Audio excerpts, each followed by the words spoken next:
কাকা ইলিশের দাম কত যায়? কেজি 2250 টাকা। 2250 টাকা। হ্যাঁ 2250। আরে ছোট সাইজের গুলা কত করে? 500। 600 650। এটা 1450 না? 1450। কোন জায়গায় ইলিশ কাকা? এটা পাথর কাটা। দাম কি আগে হাটে বেশি না কম? কম এখন। অনেকটাই কম তাই না? এখন কম। 2250। 2250। কাকা এটা কয় কেজি হবে এটা? 1 কেজি 100 গ্রাম। ভাই আমরুপালি কোনটা? আমরুপালি এটা আমরুপালি অরিজিনাল বরিশাল কত টাকা আমারটা কেজি হয় ভাই?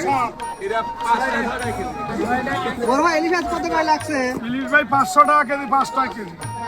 এই বড় সাইজ গুলা কত? বড় সাইজ করে বলবেন 2 কেজি বলবেন 1300 টাকা কেজি। 1300 2 কেজি। হ্যাঁ ডাইরেক্ট 550 বড় গ্রাম। হ্যাঁ আমি কি মাইকে কে দিয়ে দিয়েছি কত করে কেজি? 550 টাকা কেজি।